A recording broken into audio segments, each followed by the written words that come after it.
Keluaran pasalnya yang pertama.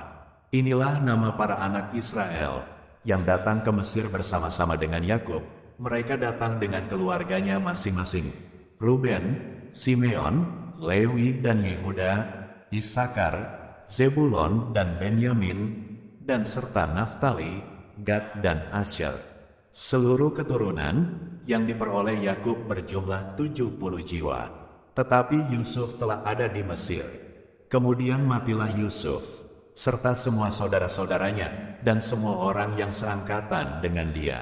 Orang-orang Israel beranak cucu, dan tak terbilang jumlahnya, mereka bertambah banyak dan dengan dahsyat berlipat ganda, sehingga negeri itu dipenuhi mereka. Kemudian bangkitlah seorang raja baru memerintah tanah Mesir, yang tidak mengenal Yusuf. Berkatalah raja itu kepada rakyatnya, "Bangsa Israel itu sangat banyak, dan lebih besar jumlahnya daripada kita. Marilah kita bertindak dengan bijaksana terhadap mereka, supaya mereka jangan bertambah banyak lagi. Dan jika terjadi peperangan, jangan bersekutu nanti dengan musuh kita, dan memerangi kita, lalu pergi dari negeri ini." Sebab itu pengawas-pengawas Rodi ditempatkan atas mereka untuk menindas mereka dengan kerja paksa. Mereka harus mendirikan bagi Fir'aun kota-kota perbekalan, yakni Pitom dan Ramses. Tetapi makin ditindas, makin bertambah banyak dan berkembang mereka, sehingga orang merasa takut kepada orang Israel itu.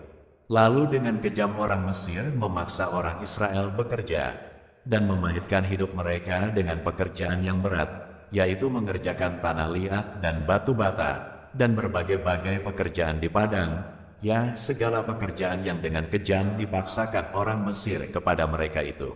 Raja Mesir juga memerintahkan kepada bidan-bidan yang menolong perempuan Ibrani, seorang bernama Sifra dan yang lain bernama Pua.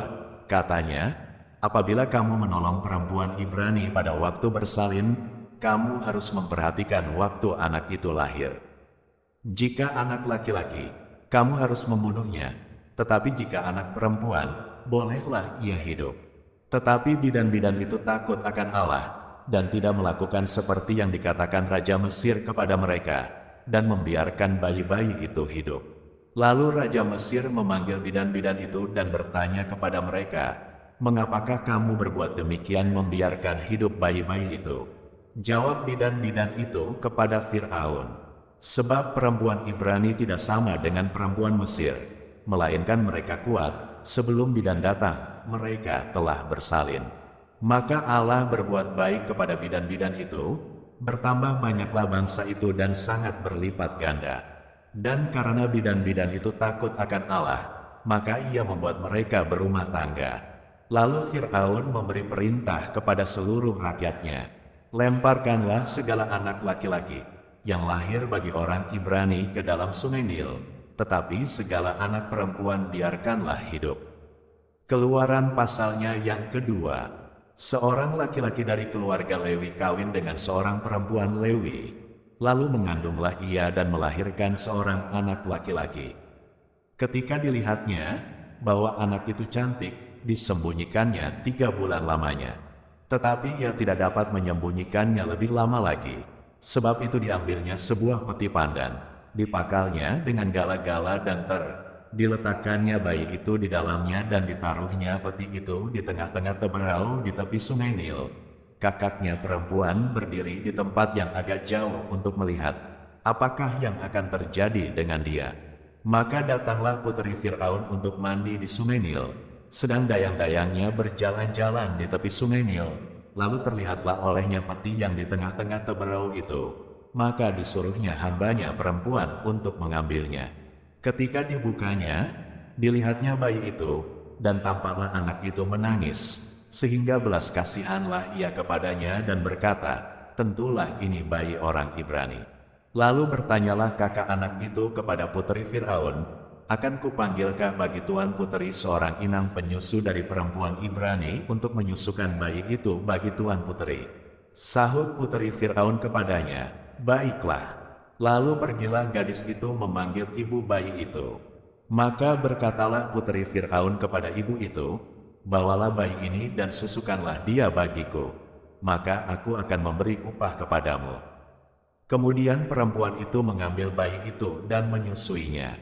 Ketika anak itu telah besar, dibawanyalah kepada putri Fir'aun, yang mengangkatnya menjadi anaknya, dan menamainya Musa, sebab katanya, karena aku telah menariknya dari air. Pada waktu itu, ketika Musa telah dewasa, ia keluar mendapatkan saudara-saudaranya untuk melihat kerja paksa mereka. Lalu dilihatnyalah seorang Mesir memukul seorang Ibrani, seorang dari saudara-saudaranya itu. Ia menoleh ke sana-sini, dan ketika dilihatnya tidak ada orang, dibunuhnya orang Mesir itu, dan disembunyikannya mayatnya dalam pasir. Ketika keesokan harinya ia keluar lagi, didapatinya dua orang Ibrani tengah berkelahi. Ia bertanya kepada yang bersalah itu, "Mengapa engkau pukul temanmu?" Tetapi jawabnya, "Siapakah yang mengangkat engkau menjadi pemimpin dan hakim atas kami? Apakah engkau bermaksud membunuh aku, sama seperti engkau telah membunuh orang Mesir itu?" Musa menjadi takut, sebab pikirnya, tentulah perkara itu telah ketahuan. Ketika Fir'aun mendengar tentang perkara itu, dicarinya ikhtiar untuk membunuh Musa. Tetapi Musa melarikan diri dari hadapan Fir'aun, dan tiba di tanah Midian, lalu ia duduk-duduk di tepi sebuah sumur. Adapun imam di Midian itu mempunyai 7 anak perempuan. Mereka datang menimba air, dan mengisi palungan-palungan untuk memberi minum kambing domba ayahnya. Maka datanglah gembala-gembala yang mengusir mereka. Lalu Musa bangkit menolong mereka, dan memberi minum kambing domba mereka. Ketika mereka sampai kepada Rehuel, ayah mereka, berkatalah ia, "Mengapa selekas itu kamu pulang hari ini?" Jawab mereka, "Seorang Mesir menolong kami terhadap gembala-gembala. Bahkan ia menimba air banyak-banyak untuk kami, dan memberi minum kambing domba." Ia berkata kepada anak-anaknya, "Di manakah ia? Mengapakah kamu tinggalkan orang itu? Panggillah dia makan." Musa bersedia tinggal di rumah itu. Lalu diberikan Rehuelah Zipora, anaknya, kepada Musa. Perempuan itu melahirkan seorang anak laki-laki. Maka Musa menamainya Gersom, sebab katanya, "Aku telah menjadi seorang pendatang di negeri asing." Lama sesudah itu matilah Raja Mesir. Tetapi orang Israel masih mengeluh karena perbudakan, dan mereka berseru-seru, sehingga teriak mereka minta tolong, karena perbudakan itu sampai kepada Allah. Allah mendengar mereka mengerang, lalu ia mengingat kepada perjanjiannya dengan Abraham, Ishak, dan Yakub.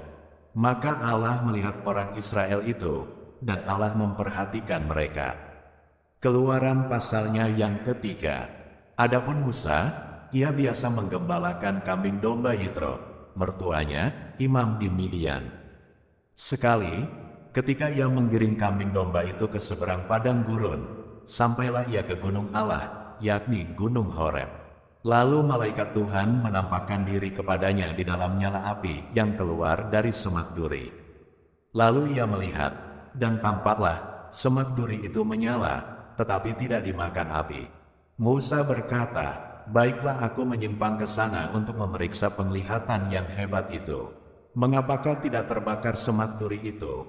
Ketika dilihat Tuhan bahwa Musa menyimpang untuk memeriksanya, berserulah Allah dari tengah-tengah semak duri itu kepadanya, "Musa, Musa," dan ia menjawab, "Ya Allah." Lalu ia berfirman, "Janganlah datang dekat-dekat. Tanggalkanlah kasutmu dari kakimu, sebab tempat di mana engkau berdiri itu adalah tanah yang kudus." Lagi ia berfirman, "Akulah Allah ayahmu, Allah Abraham, Allah Ishak, dan Allah Yakub." Lalu Musa menutupi mukanya, sebab ia takut memandang Allah. Dan Tuhan berfirman, "Aku telah memperhatikan dengan sungguh kesengsaraan umatku di tanah Mesir, dan aku telah mendengar seruan mereka, yang disebabkan oleh pengerah-pengerah mereka. Ya, aku mengetahui penderitaan mereka.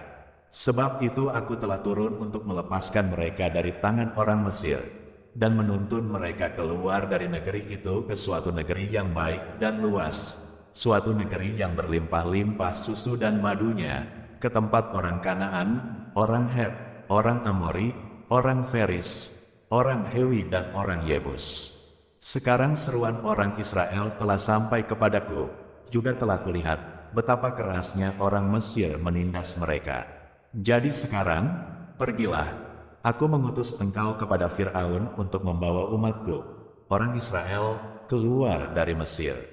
Tetapi Musa berkata kepada Allah, siapakah aku ini?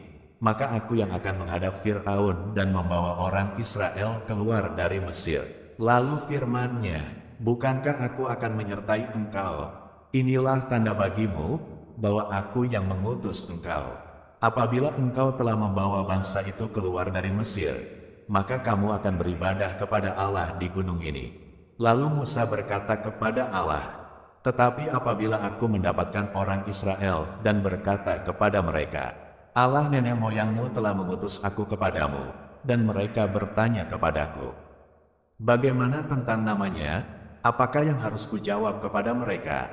Firman Allah kepada Musa, aku adalah aku. Lagi firman-Nya, beginilah kau katakan kepada orang Israel itu, akulah aku telah mengutus aku kepadamu.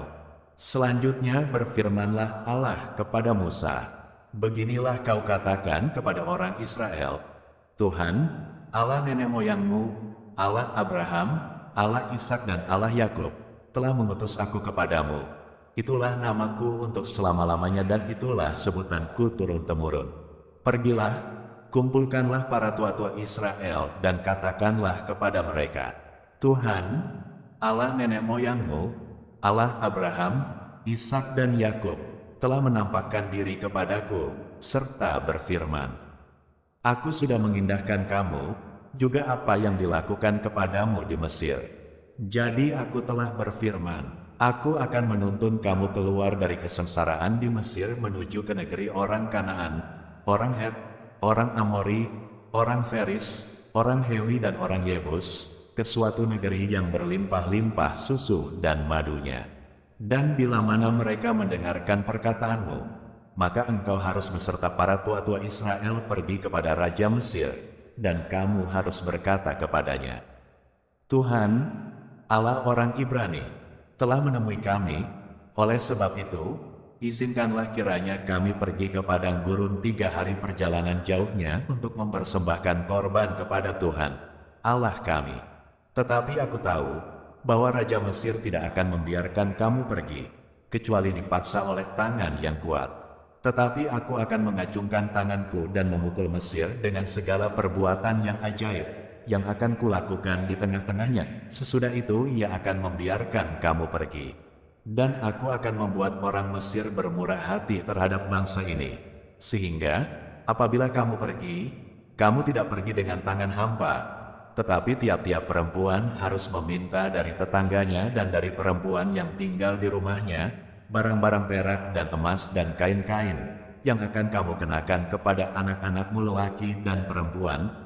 Demikianlah kamu akan merampasi orang Mesir itu.